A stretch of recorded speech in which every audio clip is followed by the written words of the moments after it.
De lleno, tenemos mucho que cubrir. Con la ayuda de Dios, quiero ver dos de los héroes que estamos estudiando en esta noche. Vamos a orar. Señor, queremos pedirte que tú abras nuestro entendimiento, que tú, Señor, prepares nuestro corazón y que nuestras almas, Señor, puedan llegar hasta ti, Señor, y podamos gozar de tu presencia en esta noche. Gracias por este momento que tenemos de disfrutar en armonía en tu palabra. Padre bendito, que tu palabra pueda cambiar nuestras vidas cada día. Gracias, Señor, por estos ejemplos de hombres y mujeres débiles, temerosos, pecadores como nosotros, pero a los cuales tú usaste, Señor, para salvar a tu pueblo de Israel de sus enemigos. Gracias, Señor, por el Salvador Jesucristo, quien vino a salvarnos a la humanidad del enemigo que nos acecha todos los días.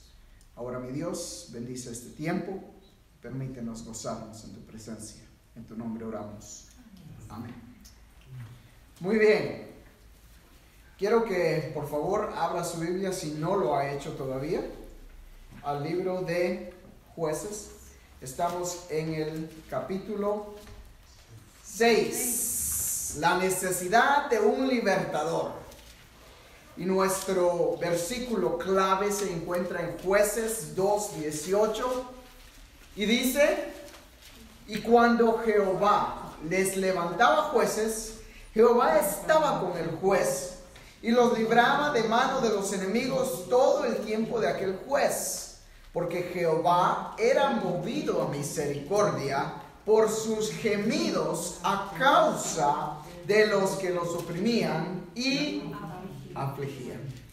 Yo le doy gracias a Dios porque Dios no es como el hombre. Porque cualquier hombre, después que nos fallan, ¿qué hacemos? Ya no regresamos, ya no, ni siquiera queremos hablarles a las personas, no queremos saber nada, ¿verdad? Yo perdono, pero no olvido, decimos, ¿verdad? Sin embargo, Dios, cada vez que el pueblo pecaba, pedían perdón, Él los perdonaba, los rescataba, sabiendo que años después iban a volver a fallar. Y así es Dios con nosotros. Le fallamos, el Espíritu nos constriñe, nos hace sentir que hemos pecado, le pedimos perdón. Él ya nos ha perdonado, aunque Él sabe que siendo humanos siempre estamos propensos a fallarle. Ese es el amor de Dios. Y ese es el mensaje a través de toda la Biblia entera. La redención del hombre. Ese es el tema entero de la Biblia. Si lo pudiéramos resumir en un solo tema, sería eso. Y el libro de Jueces es uno de los libros más tristes de la Biblia. Porque veíamos el miércoles pasado que nos demuestra un ciclo. Se le conoce como el ciclo de pecado. La rebelión del hombre. La retribución, que quiere decir Dios los entrega a sus enemigos. El hombre es rebelde y dice: no quiero saber nada de Dios. Entonces Dios dice: no quieres que yo sea tu Dios, entonces sirve a los dioses que tú quieres. Después que los entrega a los dioses, a los ídolos que ellos adoran, viene el arrepentimiento. Cuando ellos se dan cuenta que los ídolos, los dioses, no pueden hacer nada por ellos.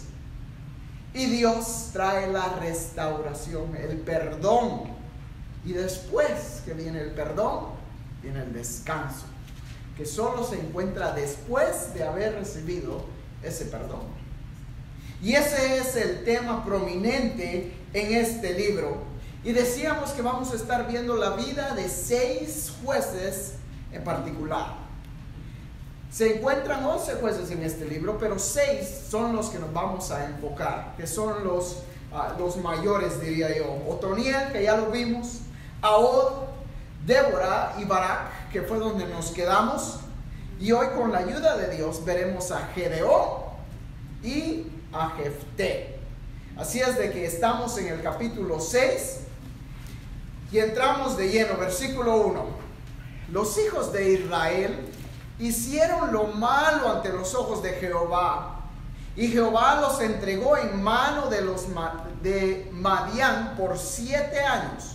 Y la mano de Madián prevaleció contra Israel, y los hijos de Israel, por causa de los madianitas, se hicieron cuevas en los montes y cavernas y lugares fortificados, pues sucedía que cuando Israel había sembrado, subían los madianitas y amalecitas, y los hijos del oriente contra ellos subían y los atacaban, y acampando contra ellos, destruían los frutos de la tierra hasta llegar a Gaza, y no dejaban que comer en Israel, ni ovejas, ni bueyes, ni asnos, porque subían ellos y sus ganados, y venían con sus tiendas en grande multitud, como langostas. Ellos y sus camellos eran innumerables. Así venían a la tierra para devastarla. De este modo empobrecía a Israel en gran manera por causa de Madián. ¿Qué tenemos aquí? Los madianitas. El acose del mundo es constante, mis hermanos. Tenemos aquí el primer bully de la historia. ¿Ha escuchado usted ese término? Bully. Una persona que se cree superior a otra. Puede ser niño, puede ser adulto, puede ser joven, puede ser ya viejo. Y le hace la vida imposible a uno. Cuando yo vine a este país a la edad de 12 años, no hablaba ni una palabra de inglés. Nada, absolutamente. Salí del 6º grado en Guatemala, nos venimos para acá, y entré al grado medio, al middle school que se le llama, el grado 7º. Y desde el grado 7º había un compañero que me hizo la vida imposible. Desde el grado 7º hasta el grado 12. Todos los días me insultaba, me molestaba, me empujaba, quería que yo me enojara. Pero yo no hablaba inglés, entonces me podía haber recordado a mi abuelita y por mí. Yo no sé ni qué me está diciendo este. ¿Quién sabe qué insultadas me dio? Y no me conocía. Nunca jamás me había visto. Sin embargo, era un odio que este hombre me tenía. Nunca supe por qué. Llegamos a high school y yo ya sabía inglés y siempre me seguía insultando. A mí no me importaba. A mí no me importaba. Pero no es fácil, mis hermanos, cuando alguien tiene un odio por nosotros. Y a través de su vida usted va a experimentar odio del enemigo. El enemigo constantemente va a estar acosándonos, va a estar tratando de quitarnos la paz que Dios nos da. Y cualquier cosa que viene de Dios, el enemigo va a hacer lo imposible por estorbar, por quitar. Y ese es el mundo. El mundo, a pesar que la gente cree, oh, yo estoy bien en mi vida con mis amigos, mi familia, gozando en fiestas y esto y el otro, ni bien llega una calamidad, no hay amigos, no hay ni siquiera familia. De repente, todos fallan. Y los madianitas, eso era lo que estaban haciendo con Israel. Eran, dice la palabra de Dios, innumerables. Eran tantos que los hijos de Israel les tenían miedo. Corrían a las cavernas. Y mis hermanos, cuando nosotros pensamos en el ataque del enemigo y las fuerzas demoníacas y diabólicas que hay en este mundo, sí nos debe de preocupar. Pero dice la palabra de Dios que es mucho más poderoso el que está en nosotros que el que está en el mundo. Satanás arrastró a 1/3 de los ángeles con él. quiere decir que hay 2 tercios más. Y esos son los ángeles que velan por usted y por mí, día tras día. Y en esta ocasión Dios levanta a un héroe que quizás muchos de nosotros no lo hubiéramos escogido a él. Yo, en lo personal, jamás hubiera pensado en Gedeón como un héroe. Era un hombre cobarde. Y el versículo 11 dice: y vino el ángel de Jehová y se sentó debajo de la encina que está en Ofra, la cual era de Joás Abieserita, y su hijo Gedeón estaba sacudiendo el trigo en el lagar para esconderlo de los madianitas. En primer lugar, cuando se sacudía el trigo, se hacía encima de una montaña, porque el viento venía y toda la basura seca, el viento se la llevaba y el trigo caía.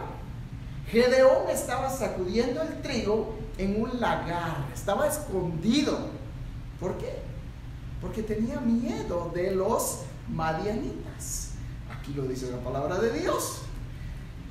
Y su hijo Gedeón estaba sacudiendo el trigo en el lagar para esconderlo de los madianitas. Y mire lo que le dice el ángel. Y el ángel de Jehová se le apareció y le dijo: Jehová está contigo, varón esforzado y valiente. Varón esforzado y valiente. Ahora, yo no sé si el ángel estaba diciendo: ay, qué valiente eres, Gedeón. O el ángel estaba viendo una cualidad que Gedeón ni siquiera se daba cuenta que la tenía, lo cual creo que eso era. Y Gedeón le respondió: Señor mío, si Jehová está con nosotros, ¿por qué nos ha sobrevenido todo esto? ¿Y dónde están todas las maravillas que nuestros padres nos han contado, diciendo: ¿no nos sacó Jehová de Egipto? Y ahora Jehová nos ha desamparado y nos ha entregado en mano de los madianitas. ¿Cuántas veces ha escuchado usted gente, y aún nosotros mismos a veces caemos en esta tendencia, de tratar de culpar a Dios? Si Dios nos ha bendecido, ¿por qué estamos en esta situación? Le dice Gedeón. ¿Por qué nos ha entregado en manos de Madián? Si dicen nuestros padres que nos sacó de Egipto, que hizo todas estas maravillas, ¿en dónde está Dios? Y mis hermanos, el hombre tiene esa tendencia de culpar ya sea a otra persona o culpar a Dios, pero nunca nos damos cuenta en nuestras propias faltas, ¿verdad? ¿Por qué es eso? Porque tenemos temor de reconocer nuestra debilidad. Porque cuando reconocemos que necesitamos a Dios, que necesitamos ayuda, estamos reconociendo que somos débiles, que no podemos por nosotros mismos. El hombre, cuando tiene temor, no puede conocer a Dios. Y cuando no conoce a Dios, le echa la culpa a Dios. ¿Me explico? Cuando no conoce a Dios, le echa la culpa a Dios. Cada persona que conoce a Dios sabe que Dios es fiel y permanece fiel en las buenas y en las malas. Que cada don, cada dádiva perfecta, es la palabra de Dios, viene de Dios. Y que es el enemigo el que continuamente trata de estorbarnos. Le dice el ángel en el versículo 14: y mirándole Jehová le dijo: ve con esta tu fuerza y salvarás a Israel de la mano de los madianitas. ¿No te envío yo? Entonces le respondió: Señor mío, ¿con qué salvaré yo a Israel? He aquí que mi familia es pobre en Manasés y yo el menor en la casa de mi padre. Jehová le dijo: ciertamente yo estaré contigo y derrotarás a los madianitas como a un solo hombre.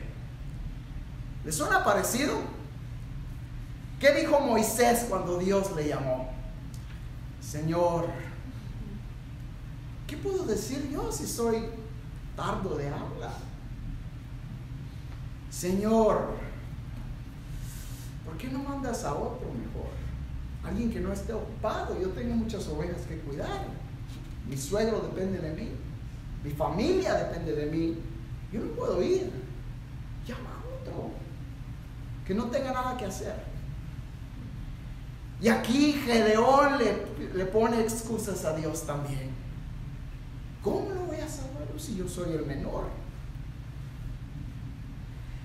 Versículo 17, y le respondió: yo te ruego que si he hallado gracia delante de ti, me des señal de que tú has hablado conmigo. Te ruego que no te vayas de aquí hasta que vuelva a ti, y saque mi ofrenda y la ponga delante de ti. Y él respondió: yo esperaré hasta que vuelvas. Versículo 21, y extendiendo el ángel de Jehová el báculo que tenía en su mano, tocó con la punta la carne y los panes sin levadura, y subió fuego de la peña, el cual consumió la carne y los panes sin levadura, y el ángel de Jehová desapareció de su vista. Viendo entonces Gedeón que era el ángel de Jehová, dijo: ah, Señor Jehová, que he visto al ángel de Jehová cara a cara. Pero Jehová le dijo: pasa a ti, no tengas temor, no morirás. Ahora, a veces como humanos tendemos a cuestionar o a dudar de la voluntad de Dios en nuestra vida. Y ese era Gedeón. Gedeón lo estaba llamando, Dios estaba llamando a Gedeón porque quería usarlo. Y más claro, no lo pudo haber hecho el ángel. Dijo: Gedeón, tú eres un hombre valiente. Tú vas a librar a los israelitas de Madián. Gedeón le dijo: yo no puedo, pero si de verdad me has escogido a mí, demuéstrame, hazme una señal. Y esto era lo que esta gente estaba acostumbrado a hacer, mis hermanos. Si nos acordamos en Mateo, cuando los fariseos le preguntaron a Jesús: danos una señal que eres el Hijo de Dios. Jesús les dijo: ninguna señal van a recibir, excepto que Jonás ha venido y ha estado 3 días en el vientre del pez. Estaba hablando de sí mismo, de su muerte y de su resurrección. Que esa era la señal que iban a ver, y aún así no iban a creer. Y mucha gente, mis hermanos, ve la mano de Dios en su vida y ni aún así cree. Ve la mano de Dios, cómo Él obra, cómo Él abre puertas, cómo cierra puertas, cómo Dios aún los salva, los libra de pecado, de peligro. Y ni aún así no aceptan. Versículo 25, aconteció que la misma noche Dios le dijo: toma un toro de hato de tu padre, el segundo toro de 7 años, y derriba el altar de Baal que tu padre tiene, y corta también la imagen de acera que está junto a él, y edifica altar a Jehová tu Dios en la cumbre de este peñasco, en lugar conveniente, y tomando el segundo toro, sacrifícalo en holocausto con la madera de la imagen de acera que habrá cortado. Entonces Gedeón tomó 10 hombres de sus siervos e hizo como Jehová le dijo, mas temiendo hacerlo de día por la familia de su padre y por los hombres de la ciudad, lo hizo de noche. ¿Qué nos detiene a obedecer? ¿Qué le detiene a usted a obedecer? ¿Qué le detiene a usted a servir? Dios nos llama y nos dice muy claramente: yo quiero usarte. Yo puedo usarte, varón, valiente, esforzado, mujer, esforzada. Yo quiero usarte. Nótese que Jehová lo primero que le dice es que quite el ídolo que está en la casa de su padre. Israel había llegado a tal punto que aún en su propia casa tenían estos ídolos de Baal. Ahí en el patio, atrás de su casa, lo tenían en el altar y adoraban a Baal, adoraban a Astarot, a todos estos dioses paganos. Y Dios le dice a Gedeón, lo primero que vas a hacer es quitar los dioses que tu padre tiene en su casa. Ahora, yo me pongo a pensar y digo, ¿por qué no Dios le dijo, quita a los dioses que están en tu casa, sino los dioses de la casa de tu padre? Puede ser que Gedeón había tratado de estar apartado de todo eso. Sin embargo, porque era parte de su familia, también se veía involucrado. Al punto que Dios le dice, tienes que hacer esto antes de que yo te pueda usar. Mientras que no quites estos ídolos de la casa de tu padre, yo no te puedo usar. Y mis hermanos, dice la palabra de Dios que obedeció. Pero lo hizo de noche porque tenía temor de la familia.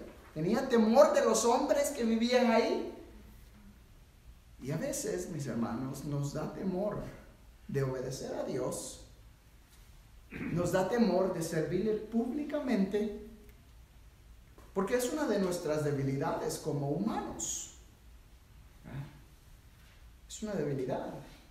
Pasa usted a cantar aquí un canto enfrente. Pastor, yo estoy dispuesto a servir, pero no ahí. No ahí, no. Imagínense que todos me vayan a ver. ¡Qué vergüenza! Da temor estar aquí arriba. No es fácil. Y este hombre tenía temor de la familia. ¿Qué iba a decir la familia? ¿Qué nos detiene a obedecer? Le dijo, tienes que quitar esto antes que yo te pueda usar. Si usted leyó el pasaje, y espero que lo hayan leído, él obedece, quita a los dioses de la casa de su padre. El pueblo se levanta y dice, ¿quién quitó este ídolo? Se enteran que fue Gedeón y quieren matarlo. Y el padre de Gedeón le dice que ustedes van a contender por Baal. Si es un Dios, que él mismo se defienda. Y cuando leí yo eso, me acordaba de Primera de Reyes, capítulo 17, cuando Elías está frente a los profetas de Baal y les dice, si su Dios es tan poderoso, llámenlo que descienda fuego. Y les dice, háblele más recio que está durmiendo, levántenlo. ¿Verdad? Y después Dios le dice a Elías que eche agua alrededor del holocausto. Cuando Dios derrama el fuego, consume todo el holocausto, el agua que estaba alrededor, y me imagino que todos quedaron con olor de humo, con el fuego que descendió. Mis hermanos, a veces la gente cree en estos ídolos, adora estos ídolos, confía en estos ídolos, porque no ha habido nadie que les diga, tu Dios está muerto. Y no es fácil decirle al Dios que tú crees, al Dios que tú buscas, está muerto. Mi Dios está vivo. Requiere valor. Pero cuando usted siente temor, acuérdese, Dios le está diciendo, yo te conozco, hombre de valor, mujer de valor, yo sé quién eres de verdad. Seguimos el versículo 26. Y Gedeón dijo a Dios, si has de salvar a Israel por mi mano, como has dicho, he aquí que yo pondré un vellón de lana en la era, y si el rocío estuviere en el vellón solamente, quedando seca toda la otra tierra, entonces entenderé que salvarás a Israel por mi mano, como lo has dicho. Y aconteció así, pues cuando se levantó de mañana, exprimió el vellón y sacó de él rocío un tazón lleno de agua. Mas Gedeón dijo a Dios: no se encienda tu ira contra mí, si aún hablaré esta vez. Solamente probaré ahora esta vez con el vellón. Te ruego que solamente el vellón quede seco y el rocío sobre la tierra. Y aquella noche lo hizo Dios así. Solo el vellón quedó seco y en toda la tierra hubo rocío. ¡Qué hombre! Yo no sé si era tan cobarde o tan valiente para probar a Dios de esa manera. Porque le dice: ay, Señor, ok, me estás llamando, crees que soy valeroso, ya me demostraste una señal y quemaste el sacrificio que te entregué, pero todavía me queda un poquito de duda. Quiero estar seguro que de verdad soy yo el que estás llamando. Y mis hermanos, la voluntad de Dios se manifiesta en nuestra vida. Muchas veces el saber la voluntad de Dios se nos dificulta. El reconocer que algo es la voluntad de Dios a veces nos cuesta entenderlo. La voluntad de Dios, en primer lugar, dice la palabra de Dios, que es nuestra santificación. ¿Qué quiere decir santificación? Ya deberíamos de saberlo. Es apartado. Santidad es ser apartado. Santificación quiere decir estar apartado. La voluntad de Dios es que usted sea apartado, apartada del pecado, del mundo, de todo lo que le aleja de Él. Esa es la voluntad de Dios. Entonces, cuando usted ora y pide la voluntad de Dios, usted mismo está pidiendo: Señor, demuéstrame tu voluntad. Mi voluntad es que seas apartado. Que seas apartado para mí solamente. Y a veces pedimos: Señor, si es tu voluntad, que esto y esto suceda. Y Dios a veces lo hace y a veces no. Pero se ha dado cuenta que, yo no sé usted, pero en lo personal, cuando pido la voluntad de Dios es regularmente por cosas que yo quiero. Por cosas que yo quiero. ¿Verdad? Y a veces cuando no es la voluntad de Dios, aún las hacemos. Cuando claramente Dios nos ha demostrado: esa no es mi voluntad. Así como lo hizo Abraham. Abraham, mi voluntad no es que tengas un hijo con la criada. Mi voluntad es que tengas hijo con tu esposa. Y vemos la voluntad de Dios, pero a veces no la aceptamos. Y Santiago nos dice: pedís y no recibís, porque pedís mal. Pedís para gastar en vuestros deleites, en lo que ustedes quieren. Para eso piden. Cuando usted aprenda a pedirle a Dios para el engrandecimiento de su reino, Dios le va a conceder cada vez su petición. Pero requiere que su corazón esté dispuesto a servirle a Dios. Y cuando su corazón quiera servir a Dios, entonces va a ser el Espíritu que pida por usted, ya no usted mismo. Esa es la diferencia, mis hermanos. Gedeón todavía no había aprendido a confiar en Dios, porque no estaba pidiendo en el Espíritu. Estaba pidiendo para su propio beneficio, para saber si de verdad Dios lo iba a usar o no. Capítulo 7. pasamos a la guerra contra los madianitas, y si usted leyó el capítulo, se pudo dar cuenta que el número de los madianitas era aproximadamente 135,000. 135,000 madianitas. Dice el versículo 1: levantándose pues de mañana, Jerobaal, el cual es Gedeón, y todo el pueblo que estaba con él, acamparon junto a la fuente de Arod, y tenía el campamento de los madianitos al norte, más allá del collado de Moré, en el valle. Y Jehová dijo a Gedeón: el pueblo que está contigo es mucho para que yo entregue a los madianitas en su mano, no sea que se alabe Israel contra mí, diciendo: mi mano me ha salvado. Ahora pues, haz pregonar en el oído del pueblo, diciendo: quien tema y se estremezca, madrugue y devuélvase desde el monte de Galaad. Y se devolvieron de los del pueblo 22,000, y quedaron 10,000. ¡Wow! Y Jehová dijo a Gedeón, versículo 4: aún es mucho el pueblo, llévalos a las aguas y allí te los probaré. Y del que yo diga: vaya este contigo, irá contigo. Mas de cualquiera que yo te diga: este no vaya contigo, el tal no irá.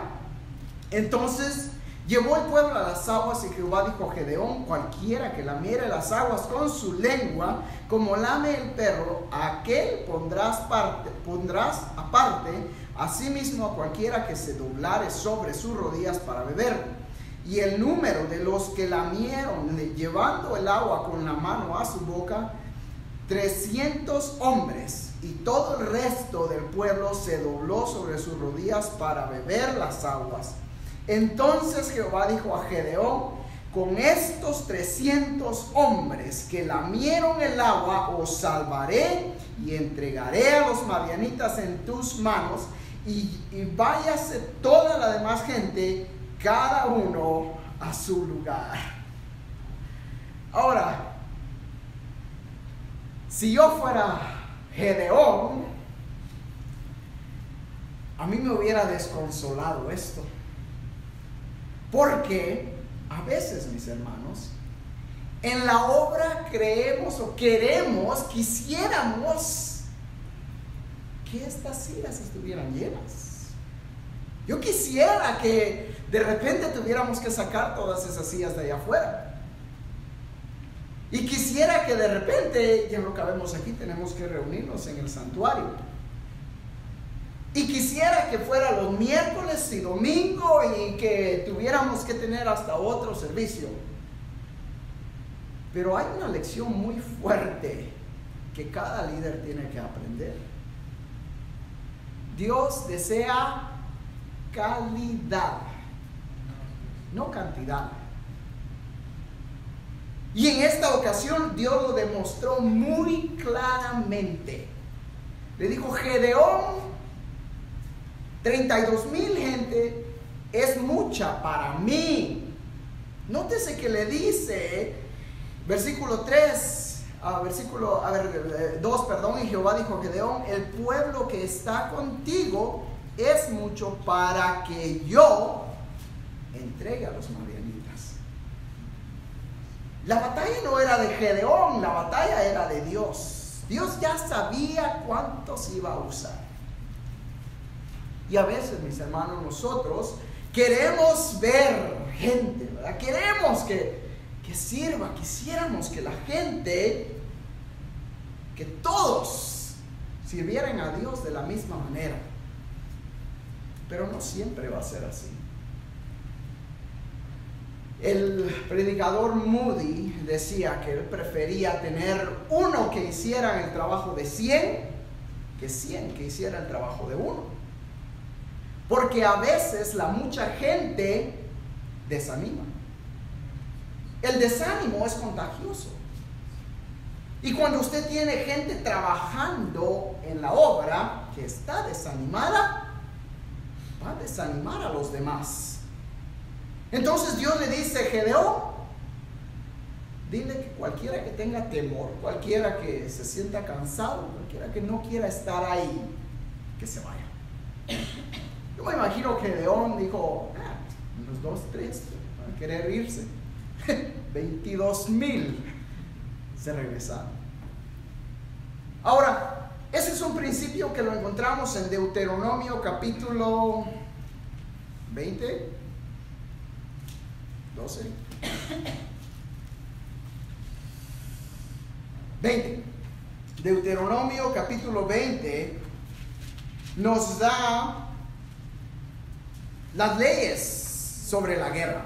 Y en ese capítulo usted puede encontrar que Dios dice: cualquiera que prácticamente tenga asuntos que no haya terminado, cualquiera que esté construyendo una casa, cualquiera que tenga una viña, cualquiera que se haya casado recientemente, que no vaya a la guerra. Y en esta ocasión Gedeón le dice al pueblo: cualquiera que tenga temor, cualquiera que no quiera estar aquí, que se vaya. 22,000 se van. Después Dios vuelve a restar del pueblo y quedan 300. Ahora, muchos comentaristas han comentado en este pasaje y muchos dicen: ¿por qué? ¿Cuál fue la razón que Dios solo escogió 300? ¿Por qué fue que los llevó al agua a beber como bebe el perro? ¿Por qué los que se postraban a beber era porque estaban tan acostumbrados a adorar a Baal, entonces Dios no los usaba? Yo le voy a decir algo: no hay nada que Dios no sepa. Y Dios ya sabía que esos 300 hombres eran los que querían servir a Dios. Dios nunca va a usar a alguien que no quiera servir. Dios sabe y conoce el corazón de la persona. Y cuando esa persona quiere servir de verdad, Dios lo sabe. Y Dios lo usa. Pero cuando la persona no quiere, Dios no la va a usar. Dios no fuerza a nadie. Es un caballero.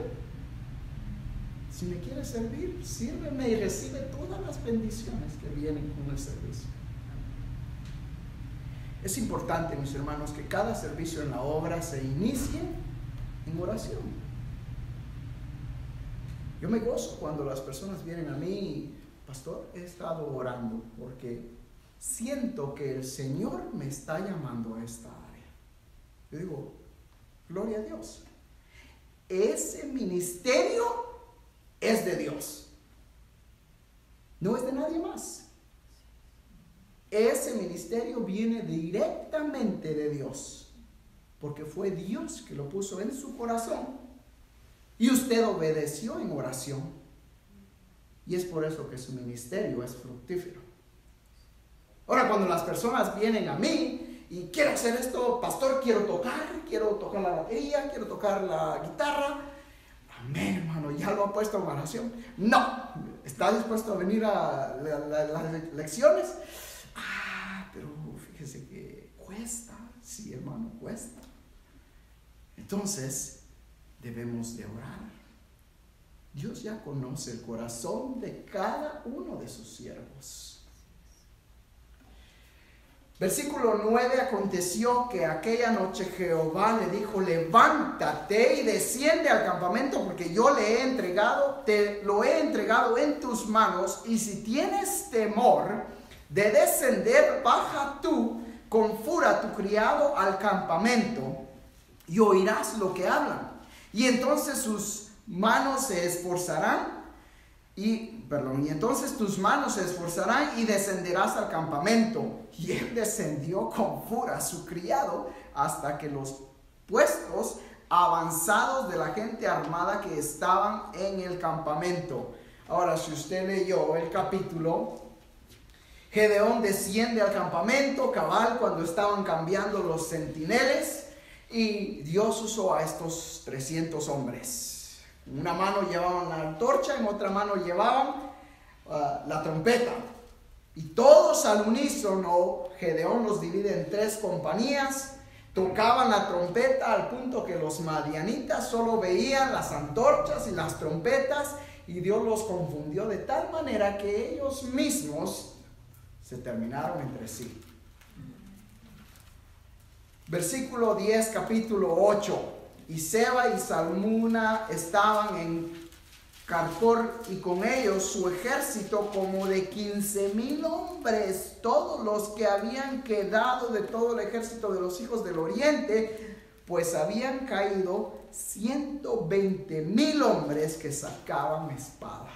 120,000 cayeron en esa noche. Gedeón, el héroe cobarde. Dios puede usar a cualquier persona, mis hermanos, media vez el corazón esté dispuesto a obedecer y a servir a Dios. Quiero pasar al capítulo, espero que ustedes estén leyendo, mis hermanos. Se dieron cuenta del capítulo 8, Gedeón libera al pueblo de los madianitas. Después el pueblo le pide que él sea su rey. Y Gedeón les dice, versículo 22, capítulo 8, y los israelitas dijeron a Gedeón: sé nuestro Señor tú, y tu hijo y tu nieto, pues que nos has librado de la mano de Madián. Mas Gedeón respondió: no seré Señor sobre vosotros, ni mis hijos os señoreará. Jehová señoreará sobre vosotros. Hasta ahí parece que Gedeón estaba bien. Sin embargo, se aprovecha de la ocasión y les dice: pero si me quieren dar una ofrendita de todo el oro que han recogido, será bienvenida. Le dan todo el oro, y dice la palabra de Dios que hace un efod, lo cual ellos terminan adorando. Y mira lo que dice el versículo 27. Y Gedeón hizo de ellos un efod, el cual hizo guardar en su ciudad de Ofra, y todo Israel se prostituyó tras ese efod en aquel lugar, y fue tropezadero a Gedeón y a su casa. ¿Qué tan rápido se olvidaron? Dios los acababa de librar y ya habían regresado a hacer lo mismo. Sigue diciendo que Gedeón tuvo 70 hijos. Si yo con 5 no aguanto. 70 hijos. Claro que dice, porque tuvo muchas mujeres y una concubina que le dio un hijo que se llamaba Abimelech. Ahora el nombre Abimelech quiere decir: mi padre es rey. Así es de que, aunque Gedeón dijo: yo no voy a ser su rey, pero siempre le puso al hijo: mi padre es rey. Su corazón se había desviado. Ok, capítulo 9 habla en cuanto al reinado de Abimelech, lo cual resultó siendo un hombre muy maligno. Este hombre termina matando a sus 70 hermanos, okay, porque quería quedar él como rey. Dios no ve eso con agrado, y al final del capítulo Abimelech termina muriendo por la espada de su propio siervo. ¿Cómo se llama? Fugar.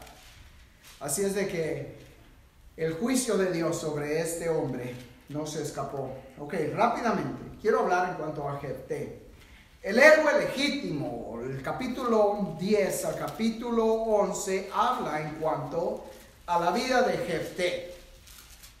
Este Jefté, dice el versículo 6, pero los hijos de Israel volvieron a hacer lo malo ante los ojos de Jehová, y sirvieron a los Baales y a Astarot, y a los dioses de Siria, a los dioses de Sidón, a los dioses de Moab, a los dioses de los hijos de Amón, y a los dioses de los filisteos, y dejaron a Jehová y no le sirvieron. Y se encendió la ira de Jehová contra Israel, y los entregó en mano de los filisteos y en mano de los hijos de Amón, los cuales oprimieron y quebrantaron a los hijos de Israel en aquel tiempo 18 años a todos los hijos de Israel que estaban al otro lado del Jordán, en la tierra del amorreo que está en Galaad. Estoy en el capítulo 10, versículo 9. Y los hijos de Amón pasaron el Jordán para hacer también guerra contra Judá y contra Benjamín y casa de Efraín, y fue afligido Israel en gran manera. Entonces los hijos de Israel clamaron a Jehová diciendo: nosotros hemos pecado contra ti, porque hemos dejado a nuestro Dios y servido a los Baales.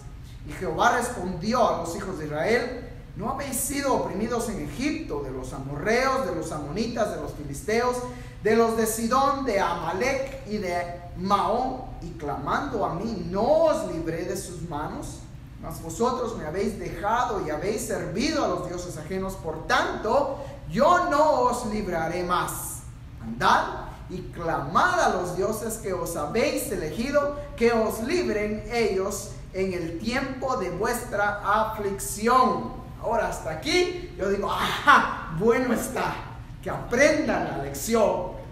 Y Dios dice: y los hijos de Israel respondieron a Jehová: hemos pecado, haz tú con nosotros como bien te parezca, solo te rogamos que nos libres en este día.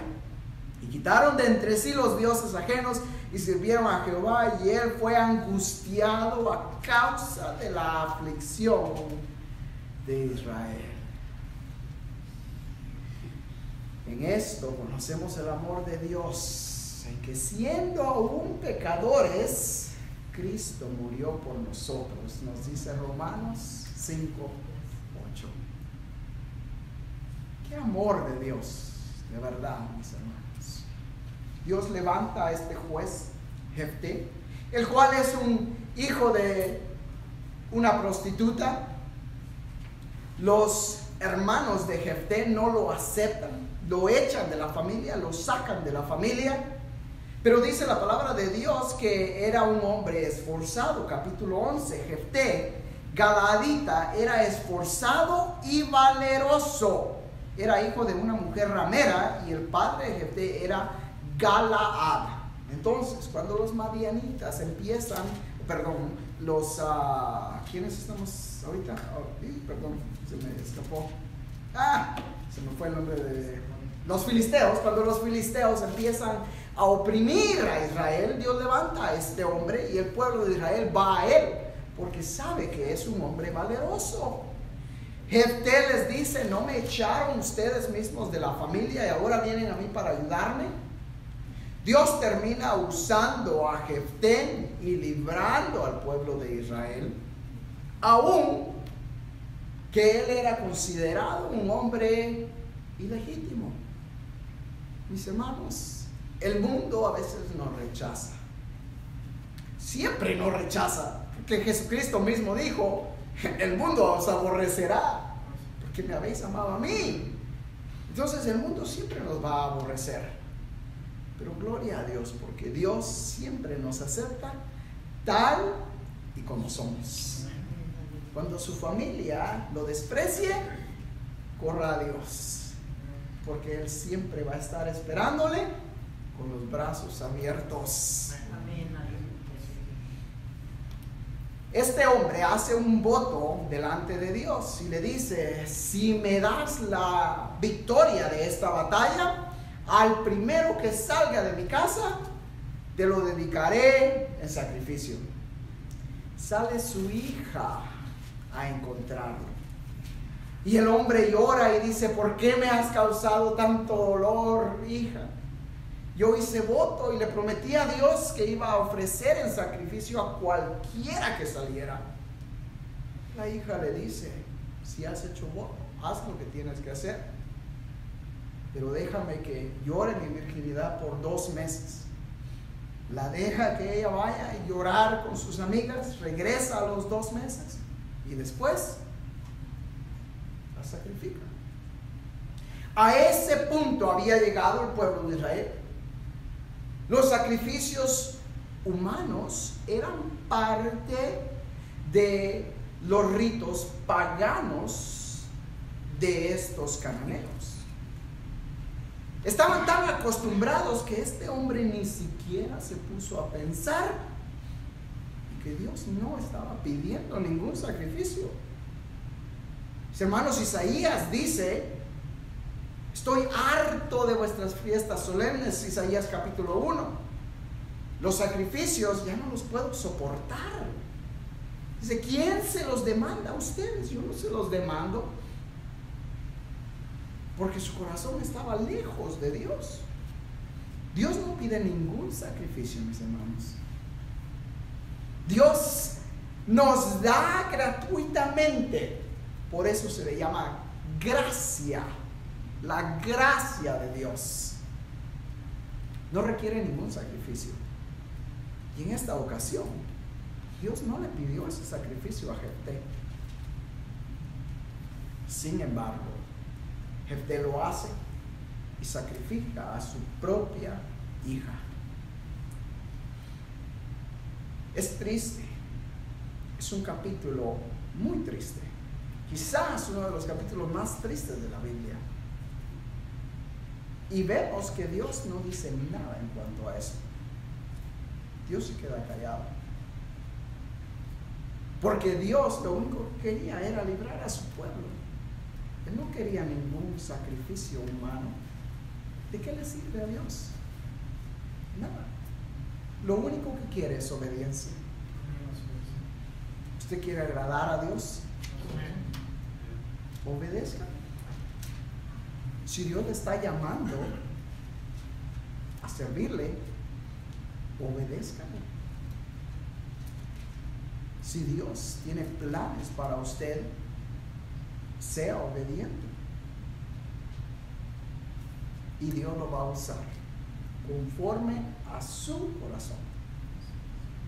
Oremos. Señor, gracias te damos, Padre, por este tiempo que podemos disfrutar en tu palabra. Gracias porque tú eres un Dios amoroso que no pide nada, Señor, como recompensa por lo que tú haces en nuestra vida, sino que todo lo que nos das es gratuitamente. Y la salvación, mi Dios, que tú nos has dado no se basa en nada que nosotros hayamos hecho, sino en el único sacrificio de tu Hijo Jesucristo, quien dio su vida voluntariamente para que nosotros fuéramos salvos. Gracias, Señor, por ese don, por esa salvación.